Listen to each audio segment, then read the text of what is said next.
Evolution.org Hardcore 2.0 coming your way. This is going to be episode 135, Top Training and Nutrition Bro Science Myths by Euro Pharma. So this one we're going to go over three training bro science, and we're going to go over three nutrition bro science. I'm going to handle the nutrition side, Mobster is going to handle the training side. So let's first start with more is better feeder workout. So, Mobster, this is yours. To be clear, guys, and as we discussed on the show that Steve and I recorded yesterday, these are the things that we get told in the gym or told in person, especially the nutritional stuff, that kind of sound sensible, kind of sound logical, but when you actually look at them, they're not. So here's an example. We had recently, in this particular one, Steve was inspired by a post on the forums, which we like to respond to, and that's the reason why we ask for feedback. And this particular one came up, and essentially, the late Rich Piana had come up with this idea. So it's a feeder workout, and I'll tell you what that is. And he probably wasn't his own invention, Steve, but he basically said, I go to the gym, let's say midday, and I'll hit chest. But there might be a thing for me where I might want to bring up my arms or my calves. So I do this thing, which is called a feeder workout. And he was great for the manipulation of the marketing and his little nuances and whatever else. So the feeder workout was this thing. You'd see him in a pair of shorts, getting ready to go to bed of a night time, Steve, standing outside the bedroom on the landing between the bedrooms in that space, doing, say, for example, a little pumping workout, 15 minutes, just for arms or calves or whatever.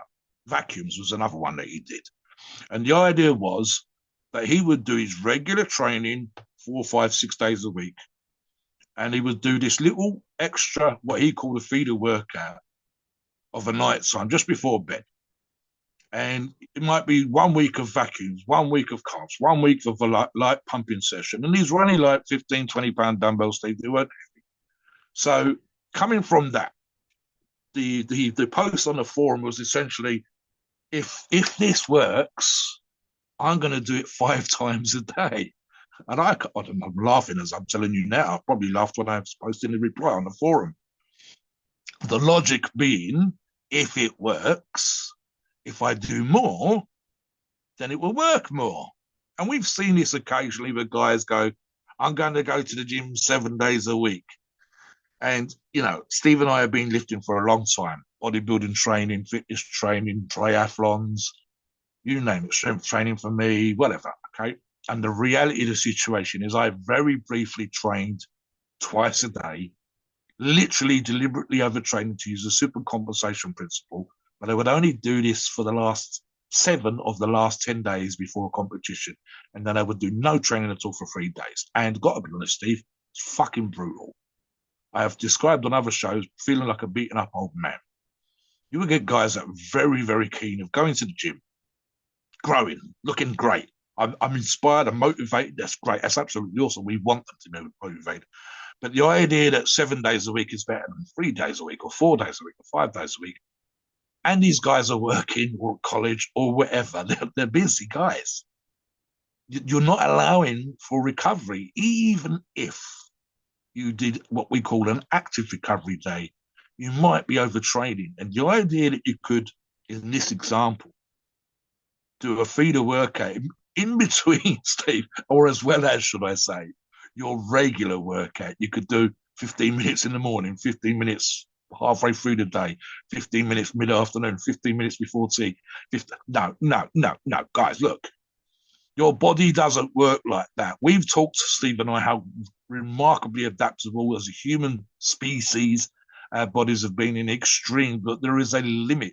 And this isn't just about survival, being able to reach the banana on the tree, Steve. This is literally trying to get you to have toned muscles, muscular muscles, strong muscles, being leaner, etc., etc., etc. And you cannot, absolutely, there's so much science behind this stuff about what the body can do, and then the need to recover, the need to allow your body to have a break. So the idea in his example, you could do 5 of these feeder workouts for your arms or for your calves or for your vacuum or for whatever the fuck it is you decided to train for, or indeed any kind of training.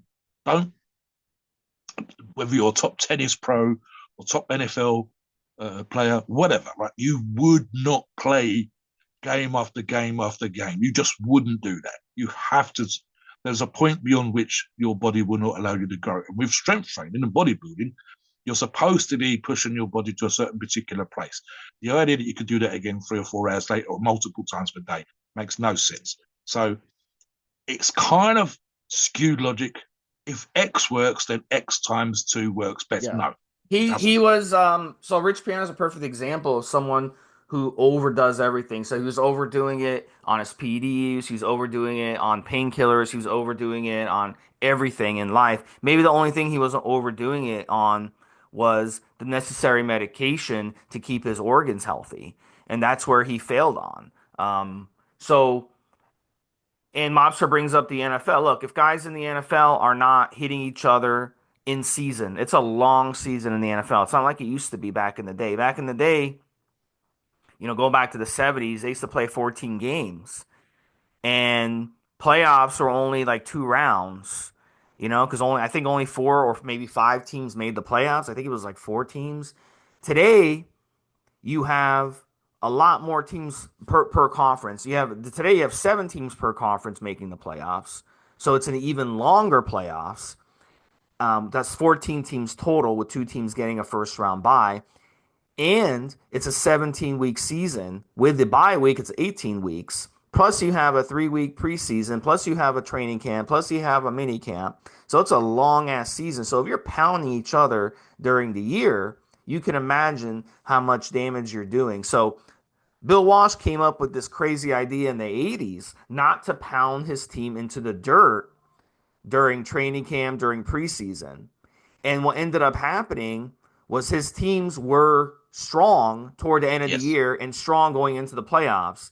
yes, Although at the beginning of the year, they were a little rusty.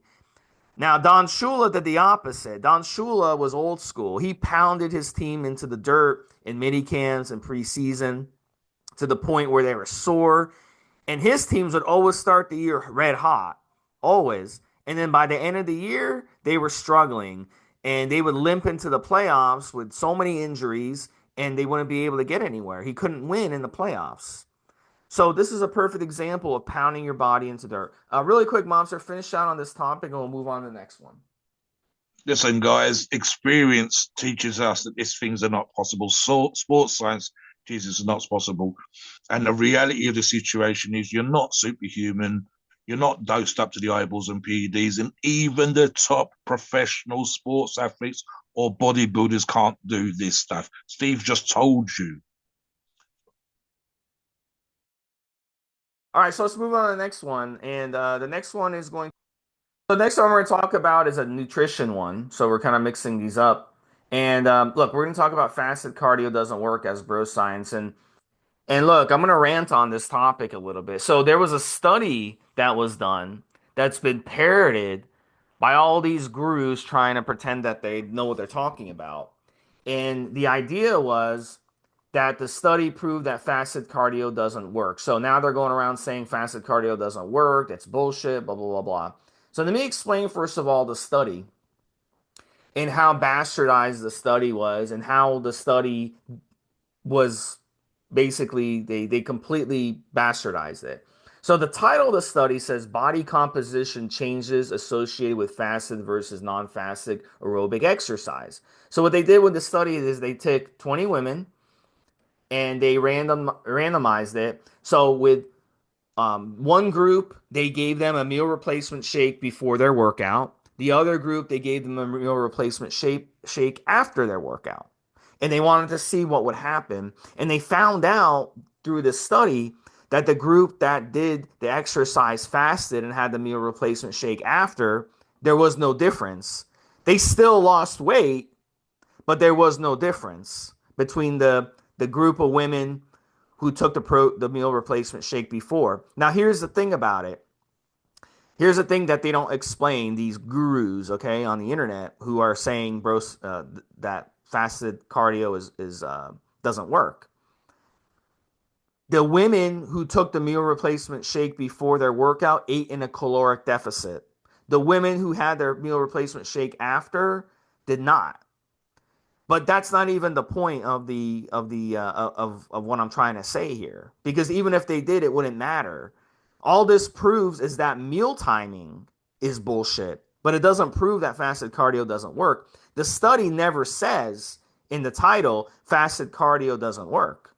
But they bastardized the study to make it think like that. It was like, they're like, well, the women, we don't even know. Like the study, you don't even, it doesn't even matter because the night before they could have had a dinner 10, 11 o'clock at night, then the next morning at 5 or 6 a.m exercise, then after had a meal replacement shake.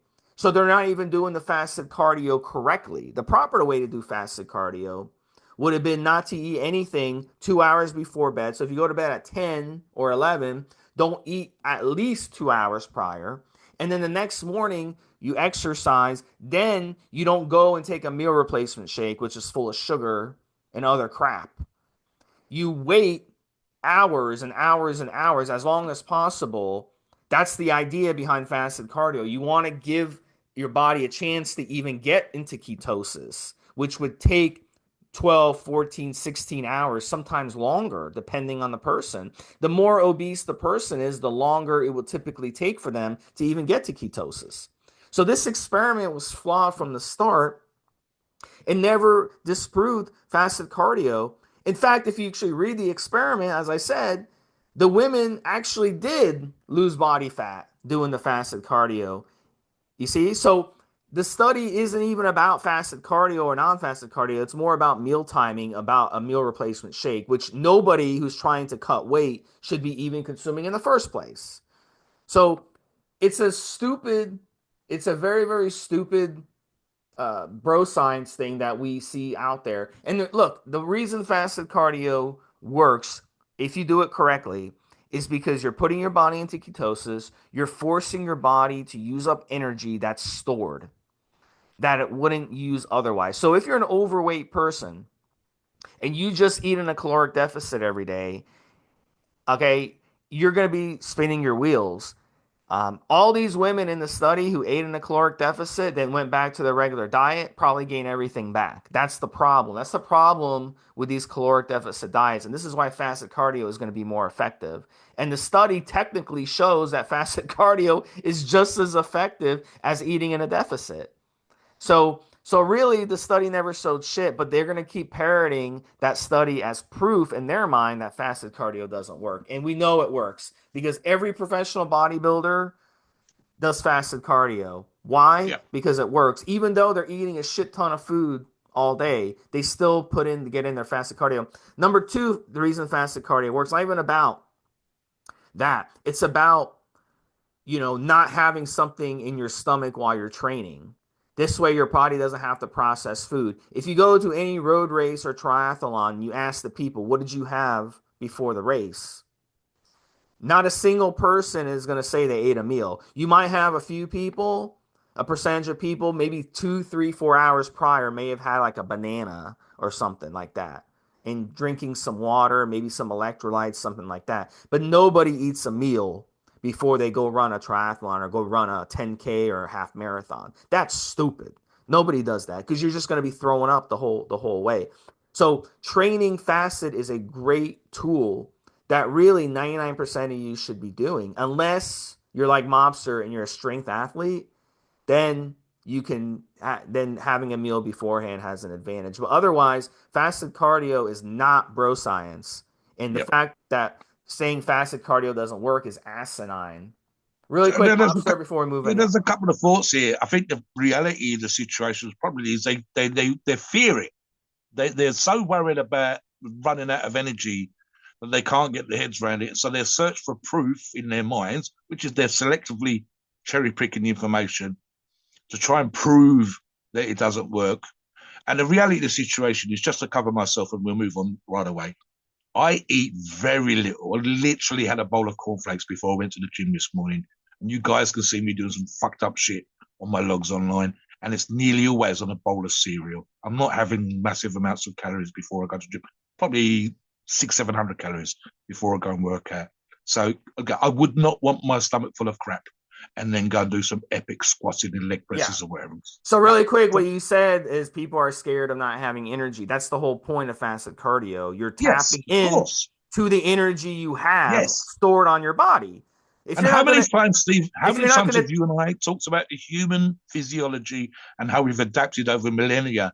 And the idea that suddenly we had to have something to eat before we went hunting or whatever we needed to do to stay alive back in the day is quite ridiculous. The 3 square meals a day is a modern yeah. invention. Yeah, they used to go to battle, march hundreds of miles in full armor with swords in their hands with no food. There was no food. You wanted food, you had to take down a village and plunder it. And most of the bad people who were most of the people going to war didn't get that food. They gave the food to the top guys. They weren't ringing a bell at 12 o'clock to stop the Yeah. fight so we can They all go and they have didn't yeah, lunch. they didn't go to a restaurant along Alexander the Great didn't march and stop at restaurants and order food. And I No. guarantee you a lot of his warriors that went with him, many of them had to do these battles for hours and days with Yes, with yes, empty stomachs. yes. So it's asinine that fasted cardio doesn't work. Just stop, guys. You don't know Yeah, what you're yeah, talking yeah. about. Next one, go ahead, Monster. Right, guys. So instinctive training. This used to be a big thing, almost kind of parroted, like Steve said when I was reading the magazines back in the day. Bodybuilder X would be interviewed by writer Y, and rather than say he had no idea what he was doing, but everything I do works, which was very true for the super genetically blessed. He would say, "Oh, I train instinctively." So when guys talk about this, it typically mean I train whatever the fuck I like, which could be chest 5 days on the trot, for example. When I go to the gym, I know how my body responds. What they really mean is that was a good pump, that was a bad pump. If they got a good pump, they consider that a bonus session, and so on and so forth. And because of genetics, and to a lesser degree, especially if you're genetically blessed, and the use of PEDs, you can get away with, especially if you've got that great combination, Steve, a certain amount of lackadaisical approach to your training and still get great results. Steve's used an example of NFL players who used to shag the cheerleader, fuck the cheerleader, Steve, again and again and again, all the way through high school and the beginning of college. But at some point, they get to a certain particular level, and every other athlete on the team is the same as them. They've got great genetics, etc. And the ones that succeed are the ones that are applying themselves properly. And it's and the reality of the situation is for most of our listeners, a handful of you, probably 5-6%, maybe, arguably have some genetic blessing, whether that's height for basketball, strength for weightlifting, muscle tone or lower body fat, and so on and so forth. Your response to PEDs, 5 or 6% of our listeners. The other 94, 95% will be genetically average Joes that want to get in shape. Joes and Janes, male and female. And the truth of the situation is that most of you, if you just trained when you wanted to and did just what you wanted to do when you got there, i.e., instinctive training, you'd only turn up twice a week when you had the energy instead of pushing yourself through those days when you feel tired. You just had a row with your significant other. The commute home was horrendous. I don't really want to go to the gym, but you want to be in shape. So you push yourself. If you trained instinctively, the days you didn't feel like it, you wouldn't go. And we know that doesn't work. When you get to the gym, if you only trained, and this especially applies to our younger listeners, Steve, it would probably be only chest and arms. And we know that's almost a meme. It's almost a sort of joke again. But the reality of the situation is if you go to certain gyms at certain times of the day, Steve, the mass market gyms, the younger guys are pretty much training arms and chest. Very few are doing squats and so on and so forth. Why? Because it's hard. And almost, I would argue, especially again, if you're new to the gym, etc., and you don't work with a coach and you don't have a plan, your training is a bit all over the place. And the moment you try to structure it, I would like to put a quarter of an inch on my arms. How am I going to do that? I need to do compound tricep exercises, compound bicep exercises. I need to eat more. I need to be more focused on my training. That's not instinctive. That is literally a plan. And if you start working with a coach, my outer head of my tricep is not that great. Let's do this exercise. My inner fire needs work. I'm going to get on one of those adductor abductor machines and do inner fire works. I'm going to concentrate on pulling my legs together when I do leg press and squats and so on. Now you're focused. Now you're targeted. What you're not doing is just what instinct. And we've actually talked about this before in terms, again, as per reference, the last two comments, the last two topics, where we say about nature. And nature essentially says we are so used to having hunt for millennia, for hundreds of thousands of years, our want and desire when it comes to food is the reasons why the majority of people in America and a good majority of people here in the UK are fat, obese, call it whatever you like, with medical issues that come along with those things because we have greater access to food and easier access to food. So in other words, we're following our instinct when we eat sugary foods. We're following our instinct when we eat pizzas. What we're not doing is taking the time to plan our diet and eat clean, and eat organically. So the same thing, instinctive training in and of itself for the great and vast majority of you does not work. And the only reason that 5 or 6% are able to get away with it, Steve, is literally they are so genetically blessed. But again, top athletes, top bodybuilders, top hockey players, top pro ball players, top soccer players, I would say 100% now, Steve, are working according to a plan, working with a coach, working with a dietitian. They used to be able to get away with doing what the fuck they could because they were so genetically blessed. But everybody that's against you now, whether they're a golfer or a darter or a wet snooker player, everybody that you're up against at the high level has the same blessed genetics that you do. And the only way, and I've used Dexter Jackson multiple times as an example, the only way you win by beating the other genetically blessed person is by being tight on your diet, focused on your training, working with coaches, working with nutritionists, working with psychologists, working with people to help you with your rehab. There is almost no one, I can think of very few sports where they're not working with someone to improve them, not instinctively, but paying someone to actually make them a better athlete. What do you think on that, Steve, before we move on? Sometimes in the gym, I just look at people, I'm like, what are you doing? So look, I see this with a lot of newer lifters. Like I can 100%. anything, monster, but it's anything. You can go to the tennis court and you'll see people hitting the ball across the other side. It's like, what are you doing?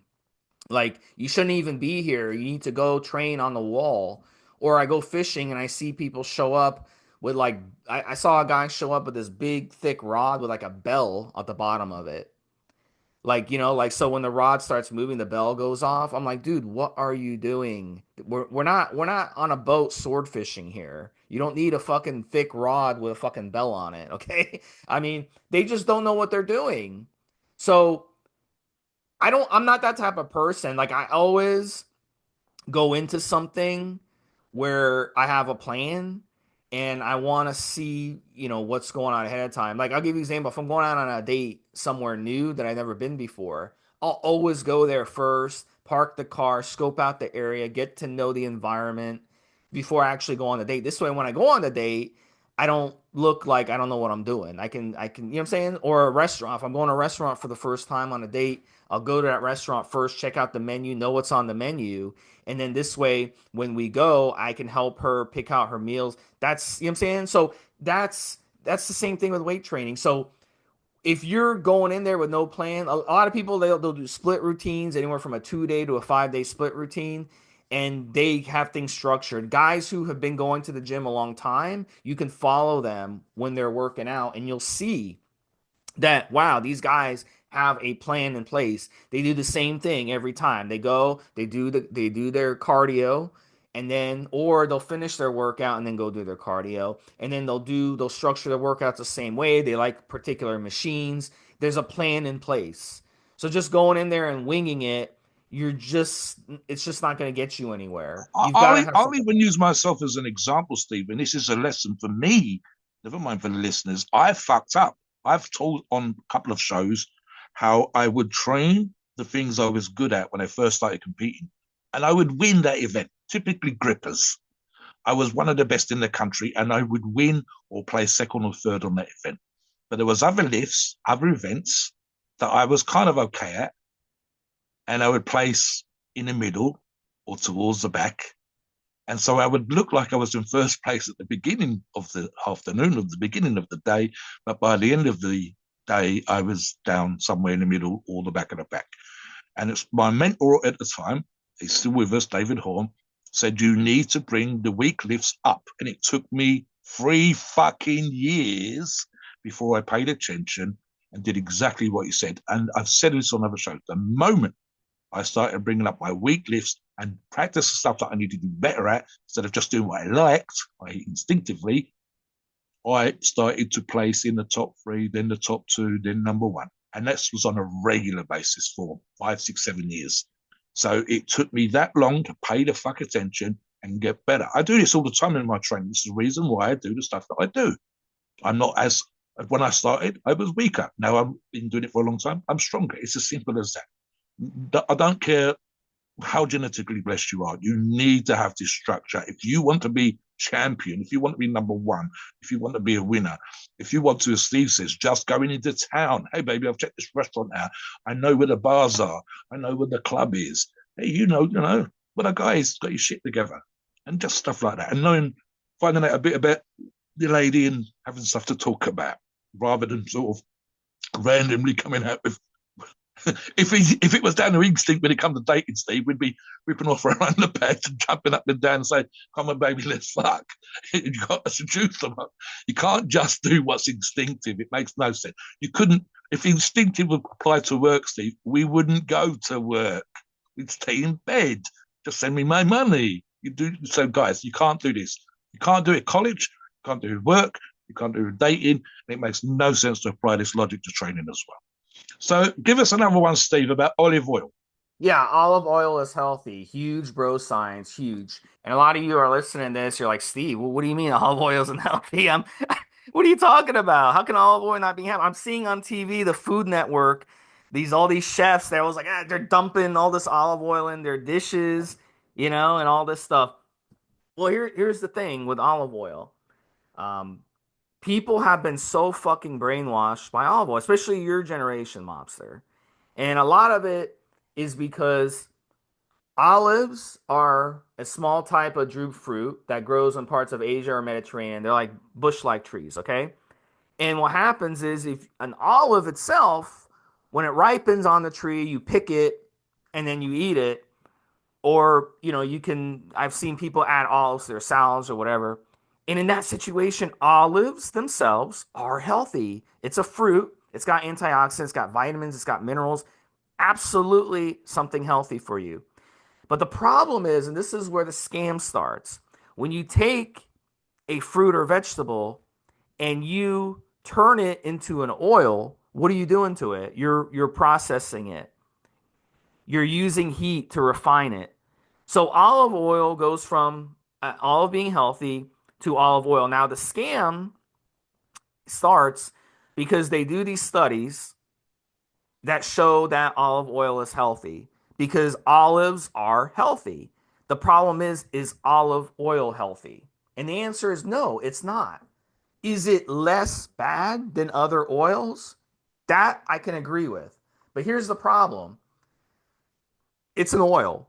And if you ask any cardiologist who has a fraction of a brain cell, which they are quite gifted doctors, I mean, to be able to open someone up and unclog their arteries when that person is basically dying in front of you takes an amazing ability. And you never get a chance when you get a heart attack to thank that person who saves your life. But they do this shit every fucking day, especially in America, where everybody has clogged arteries. Okay. And why do they have clogged arteries? Because they get brainwashed into thinking things like olive oil are healthy. So when you use olive oil to cook your food, all right, don't be thinking that you're eating something healthy, because what happens is those oils in the olive oil, a percentage of that oil is going to be saturated fat, which is around 15 to 20%, I would say. And that's going straight into your arteries. And not just on the inside of your arteries, but also on the outside of your arteries. So that's the problem. Also, when you cook olive oil, you also release different things. Um, you're causing it to be oxidized. So you're creating these free radicals that are not healthy for you, that go into your body and cause damage. And look, at the end of the day, olive oil, if you consume olive oil day in and day out, you're going to damage your blood vessels. And I talk to people about this all the time, especially your generation, mom. So I talk to people and they look at me like I'm crazy. Like, how can you say olive oil isn't healthy for you? You know, and I say, look, at the end of the day, what drugs are you on right now? They're like, oh, I'm on blood pressure medication and I'm on cholesterol medication. And I'm like, okay, there you go. And I just walk away. That's literally all I have to say. It's not healthy. The more you consume it, the more damage you're doing to your heart. Now, is it less bad for you than things like canola oil or things like vegetable oils, which are also refined? And by the way, vegetable oil is the same thing, the same logic. You're taking a vegetable and you're somehow making it into an oil. I mean, it doesn't make any sense. And you're calling that healthy because it says vegetable oil on it? It's not healthy. This shit goes straight to your fucking arteries. So there's no need to drench your food in olive oil, guys and gals out there. There's no need. Stop doing it. It's not healthy, and stop believing the bullshit. Number two, if you go to your supermarket and you go to the oil section and you see all the olive oil, there's so many different olive oils, like 20 different brands of olive oil. Did you know that legally they can put only 50% of that actually being pure olive oil? The other 50% could be anything else. It could be canola oil, it could be vegetable oil, it could be anything. It could be peanut oil, it can be fucking any type of oil they want. Sunflower oil. And that's legal for them to do. So really, you're not even getting real olive oil when you go and you get it from the supermarket. So there are websites that tell you what's real olive oil and what's not, but I wouldn't even use olive oil. What I use is an even something that's even less bad for you, and that's I use unrefined cold processed coconut oil. And although it is an oil, and although yes, over time it will clog up your arteries, I use a very tiny amount. And if I'm cooking eggs or something, I use a very tiny amount. And it's also not that bad for you. It's less bad for you than olive oil. It's about, I'd say it's 50% less bad for you than olive oil. So if you're a person that's using olive oil, stop using olive oil, switch to unrefined, cold processed coconut oil, and that would be a healthier option. But reduce the amount of oil that you're getting all around, because especially if you combine it with steroid use, you're opening yourself up to get clogged arteries and blood clots and all this other stuff. So, we have to stop, with this bullshit. Like Gordon Ramsay, I'm sure you know who that is, Mobster. I think he's British, Yeah, right? yep, yep, yep. He always dumps. Oh, there's another dude in America, some Italian dude, very famous guy. I don't remember his name. He always drenches his meal with olive. He'll put olive oil. It's like a joke, and he'll put more olive oil. Then he'll put more olive oil because you think that's healthy. If you look at him, he's fucking obese, and he's a fucking 1 minute away from a heart attack. So it doesn't make any sense. And people are like, oh, it tastes different, Steve. If I make my food with coconut oil, it tastes better with olive oil. And I'm like, well, there you go. It tastes better with all you literally just fucking admitted it right there. If something tastes better, then obviously in your mind, it's probably not good for you. So, go grab an olive off an olive tree. I've done this before. Go take an olive off and taste it, and then taste what olive oil tastes like, and you'll figure out like, wow, this doesn't taste the same. It's the same thing as eating a vegetable versus vegetable oil. It doesn't taste the same. It's not the same thing. We got to avoid all these oils in our diet. We have to protect our hearts better in America, mobster. It's getting out of hand with the amount of heart attacks. There's people in their late 40s, 50s who already have 2, 3 heart attacks. Yep. And they're not even 50, 55 yet. It's getting How, stupid. how many how many people that are over 40, Steve, are on statins? How many people in America and to a lesser degree the UK, and I've mentioned this on other shows, on five, the average adult in the States is on five prescribed medications. And so much of that is down to diet. Part of the problem, and I'm including olive oil here, Steve, is selective, and I mentioned this earlier, selectively picking, looking, even who sponsored the study. So, for example, a square of dark chocolate is good for you. A whole fucking bar is not. A Swapping out a bad fat for a good fat is good for you, but excessive fat is not. We now know, for example, that animal fats are just as healthy. That we did a show when we talked about eggs, how you shouldn't be having this amount of eggs, and then that was proved to be rubbish, and so on and so forth. The problem here is literally cherry picking information, and if it's a company that wants to sell you oil or coffee or chocolate or lard or whatever, you must always look at the reasons. Why is this company trying to sell this to me? Why can I find evidence that that's not true, as well as the particular study in question? Why have they chosen that wording to reference a study, and so on and so forth? And a lot of this stuff is moderation, as Steve said. And again, look, how much something in nature, like Steve says, with an olive plucked from the tree versus the amount of processing that's required, and whether it's been refrigerated and how it's stored and all these other things. And so the reality of the situation is, as Steve said, I mean, look, if America, and to a lesser degree the UK, is struggling with an obesity crisis, more fat is not the answer. Even if the original moderate amount from the direct from the tree was healthy, excessive cannot be the answer. Getting off your ass, eating less crap, being a bit more selective. And again, guys, you have information access like you've never had before. Literally studies and references you can go and look up for yourself. As often as not, even some of the companies themselves, they will literally post links to the references, but how many of us are looking at those links? How many of us are checking out the information? Moving on to the next one, Steve, and I could change this for muscle, never mind strength, but there's a sort of bro science thing that comes up every so often. There's this idea, and we could talk about with or without PEDs. I'm just going to generalize it, Steve, and say without PEDs. But even with PEDs, people do this. If you stop, you'll lose all your gains. And what's the classic one, Steve? If you stop, your muscle will turn to fat. But we're talking about gains. We'll focus on gains. And I'm talking about strength and or muscle. That's bullshit. It's bullshit. And it's bullshit for the simple reasons, as an example. And I'll use Arnold Schwarzenegger. What the hell, Steve? Does Arnold lift the same amount of weight that he used to in the 70s when he was kicking ass and winning 6 and then 7 Mr. Olympias in 1980? No. Has he lost all his muscle? No. It's retained some of his muscle. And this is because he's fucking 80 years of age. But he's still more muscular than 99.9% of 80-year-olds. And it's simple. It's simple. The idea, for example, we've talked about muscle memory. This idea, I'll use myself as an example again, Steve. I've referenced this before on other shows. I was forced, due to wear and tear on a spinal issue, back in 2016, to do zero, and I mean zero weight training. I laid on the floor and did the rehab exercises.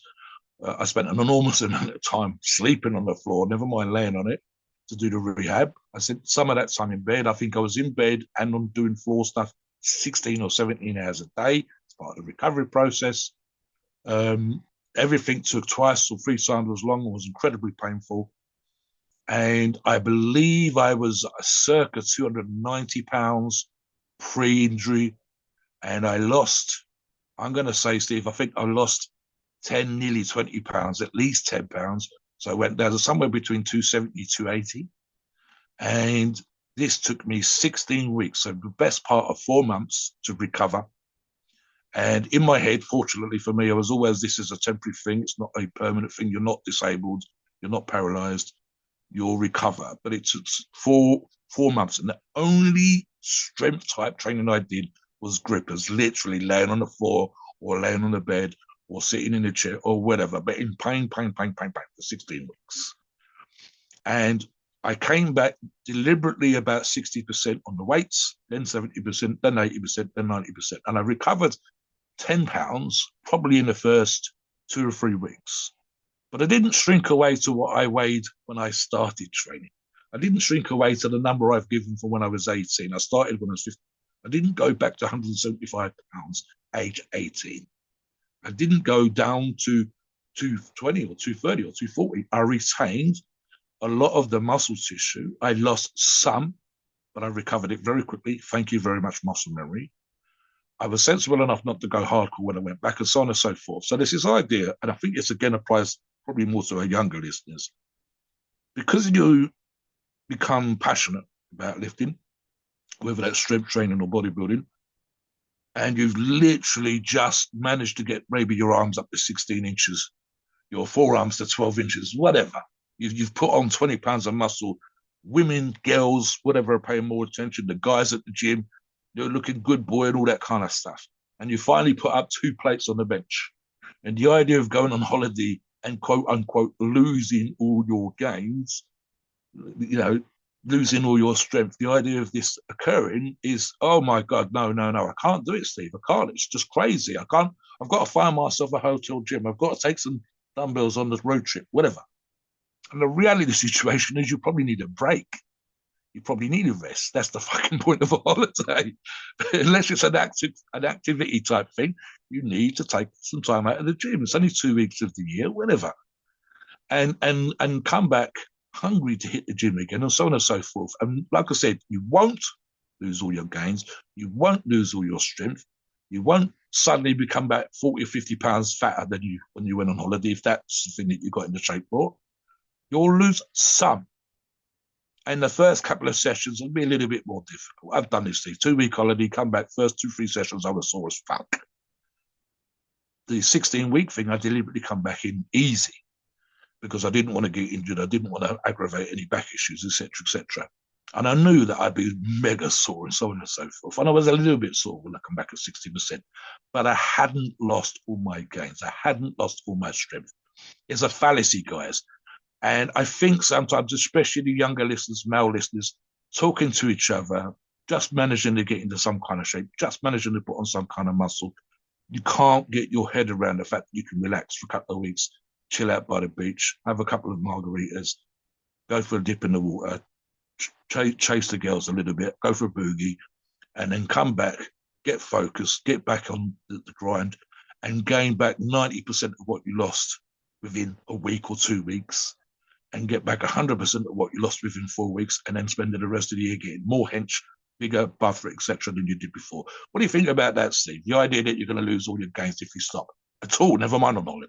Well, body memory and muscle memory are amazing things, and it's going to be there when you stop. Now, it, it's also important to remember when you're adding steroids to the mix, and we're going to talk about Euro Pharmacy's steroids on after the next topic. But when you add steroids to the mix, it's easy to think that because let's say you run a steroid cycle, you put on a lot of size and a lot of strength, and then you stop your cycle, you come off, and then you watch your strength and it seems like your muscle, goes away very quickly. So I think that adds to the bro science of that as well. But actual muscle tissue, once you build it, it will stay with you for a lot longer than you think. So that's why it's important to get, those of you younger guys listening, you're teenagers or you're in your 20s, you're listening to this. It's important for you to be consistent with your workouts. The more consistent you are when you're younger, then when you get in your 30s, your 40s, your 50s, and you do have to take time away, as Mobster said, because shit happens. In his case, he had an injury. I've had injuries. You go through divorces, you have kids, shit happens. People pass away, you move, your gym closes, there's COVID, something like that, where it's beyond your control and you have to take a step away from training and step away from the gym. It happens. So all that muscle memory and body memory that you built up since you were young is going to carry over as you get older. So this is why it's important to put in the good quality hours when you're young, weight train the right way, be patient, because it's going to pay off when you get older. I had a PE teacher tell us this when we were young. We were in elementary school, and I remember this. And she was very, very smart. And she said that. She's like, when you're young, you should exercise because what you do now is going to pay off when you get older. It's absolutely true. It's also important for parents to be good role models when it comes to exercise because parents who exercise have kids who exercise. Parents who are unhealthy and do drugs and smoke and drink are going to have kids who typically are unhealthy, smoke, drink, because kids watch that and they see that. Or it could be an uncle that you see who works out and is into nutrition and stuff. and you idolize him, and you're like, oh, I want to be like him, and then you call follow in the footsteps. So be an example to your kids, whether you're a young person listening to this or an older person listening to this. Be an example to your kids. I mean, come on. How are you supposed to tell your kids to be healthy when you're smoking and you're doing drugs? It's hypocrisy, and kids pick up on hypocrisy much better than adults, because as you get older, you become hypocrites yourselves with your lifestyle. So kids pick up on stuff. So it's very important to be an example on that for sure. So let's get into the last topic. And this is a bro science that really, it's similar to the olive oil thing, and it's that orange juice is good for you and that it boosts your immune system. Like, how many times do we see people who are sick, their spouse goes to the grocery store and picks them up a gallon of orange juice and say, yeah, drink this. This is going to make you better because you're sick. No, it doesn't. It actually makes you worse. And I'm going to explain why. So, just like olive oil, this is another scam that has managed to stick. And that's because, just like the olive oil industry, the orange juice industry spends millions and millions of dollars trying to convince you that orange juice is good for you. So, look, an orange itself, just like the olive, it's a fruit. It has a lot of health benefits, vitamins, minerals, cancer killing compounds. It's one of the few things out there, aside from cruciferous vegetables, okay, that have compounds within them that help fight cancer. So if you want to fight cancer, eating oranges and other citrus and eating cruciferous vegetables like broccoli and cauliflower and bok choy and cabbage and stuff like that has health benefits. But just like in those examples, like how many people in America, Mobster, in the South eat cabbage? That's a meal that they cook in the South. But you know what they do? They drench it in sauces and oils and salt and all kinds of shit to make it edible, right? And they fry it in some cases, right?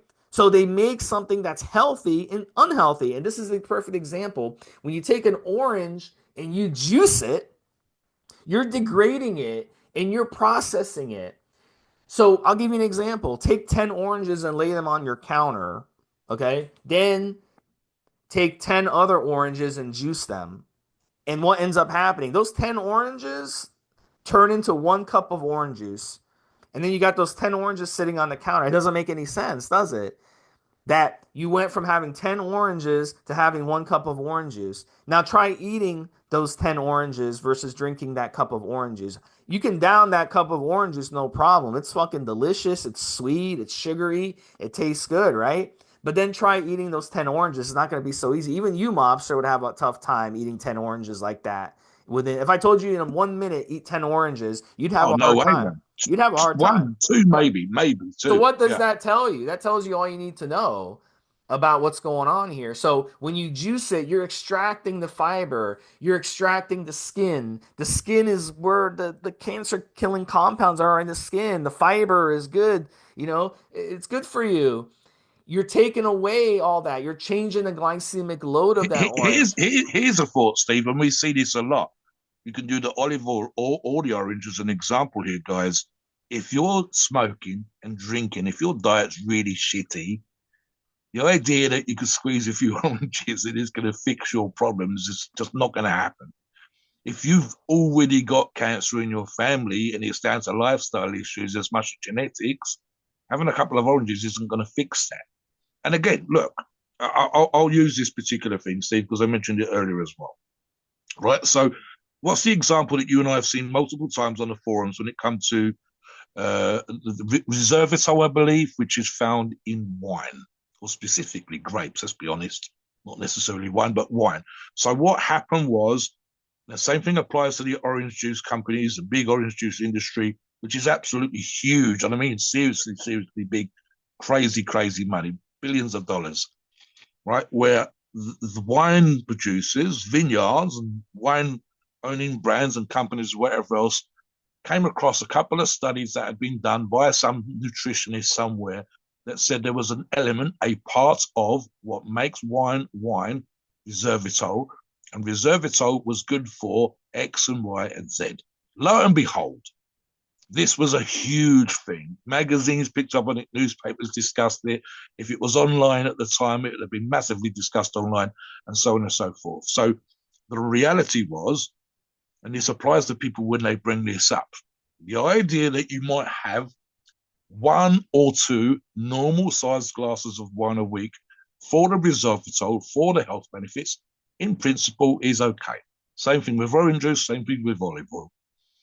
The idea that, for example, Steve, as say, for example, in France, that you're having a glass of wine with every fucking meal or five, six, seven, eight glasses a week. That's not for health benefits. That's because you're enjoying the alcohol. The idea, for example, it's almost a joke here in the UK, Steve, that middle class families, you open a bottle, it needs to be drunk. It doesn't get quick the cork, but put back in and put back in the fridge the way that it should be when you've only had a glass. No, the bottle's open. Me and my husband are going to finish this off, and you're doing that 2, 3, 4 nights a week. Certainly Friday, Saturday, maybe Sunday. You're doing it with your evening meals and so on. You're not drinking it for the health benefits. You're drinking it because you like a glass of wine and the alcohol and the taste and so on and so forth. Same thing with coffee. And what happens with the orange juice and with the coffee and the wine, etc., is that you'll look at the studies, especially the more recent studies, and you'll find out that the study was sponsored. If they couldn't get funding from the university themselves, they went to someone that supports studies in wine or coffee or chocolate or whatever. And the reality of that situation is that the fund itself, even if it wasn't directly funded by a company that sells wine or chocolate or coffee or orange juice, is indirectly funded by an association or whatever, a charity that was set up. And the funding for that charity, which funded the study, came from a coffee company or a wine company or an olive oil company or orange juice. And of course, it's quite simple marketing, really, Steve. If I've got a huge investment in multiple companies that produce orange juice, I want my investment to pay off. This, whether I'm a company owner or just someone with shares in that particular company. So it's my vested interest as a company owner to boost a Yeah. property that more orange juice or whatever has, and that's the reality. Again, you want to be very careful how you pick that information up and say it does this and it does that. It doesn't fix problems if your diet shit, and it's promoted by companies with vested interest to sell you that piece of information, I even if it started out okay. Yeah, a lot of people first thing in the morning they drink orange juice. So let me explain something. If you're, people we all know diabetics, right? And what happens with diabetics if they take too much anti-diabetes medication or they take too much insulin, whatever, their blood sugar goes down. They got to get it back up. They got to take sugar, okay? Which is ridiculous. It's a whole discussion for another day. But they don't ask you if they're at your house, they don't ask you, "Hey, do you have any oranges that I can take to get my blood sugar back up?" They ask for orange juice because orange juice has a higher glycemic load, has a higher sugar content. So that helps. Now, even more in situations, the orange juice that you see in a supermarket, you go to any supermarket in America, okay, unless it's a health food store, you go to any regular supermarket, the orange juice that they sell has preservatives, it has color added, it has sugar added. So essentially, you're just drinking something that tastes like an orange, but it's really just a sugar drink. Most of it stays made from concentrate, not even Yeah. proper orange juice. So if you must drink orange juice, and I like orange juice every once in a while as well. I used to have an orange tree in my yard, and it made a ton of oranges. I juice them. It's a delicious something.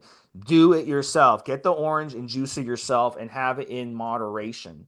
So don't get into a habit of every day juicing and blending your foods and using those mixers or whatever. That's not good. Okay? Eat your fruits and vegetables whole. Don't just blend your fruits and vegetables and drink them because you're changing the way they are, you're degrading them, you're rooting the nutrition from that, and you're essentially you're just hurting yourself in the process. So always eat fresh fruits and vegetables that are organic. That's your best deal. Don't think that, yeah, I'm drinking orange juice every morning. It's good for me. It's not. It's actually really fucking you up first thing in the morning. Spiking your blood sugar first thing in the morning is not good. Okay. It does not have health benefits to do that. And no, it doesn't help your immune system to drink orange juice. There's way better It doesn't. It actually hurts your immune system because when you drink orange juice, you're drinking sugar, and the sugar is a magnet to disease. The There, virus there are feeds plants, on Steve. You sugar. and I have we've discussed plants and ingredients for other products that we've talked about on these shows that have higher levels of vitamin C. You're better off, as Steve, eating actual fruit so you get the pith and some of the rind and so on and so forth, just because that might help the stomach a little bit, rather than just orange juice out of a carton that's made from concentrate, it's been frozen and so on. I want to touch on briefly, Steve, as we move into the end of the show, the reason why we recommend companies like Euro Pharmacies. And I'll take you back in the history very briefly.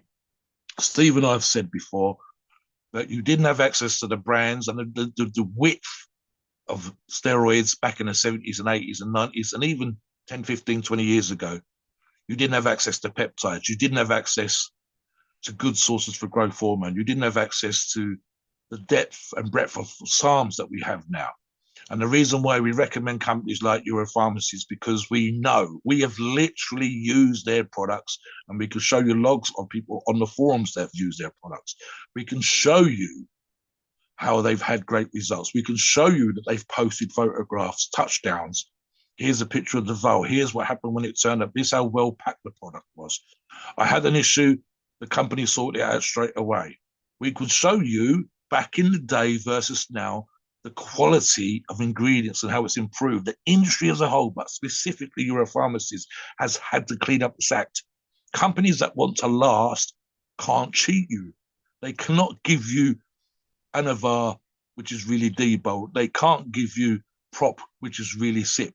They have to give you the legitimate products. They go out of their way to test their product. They go out of their way to show you that they've taken lab tests.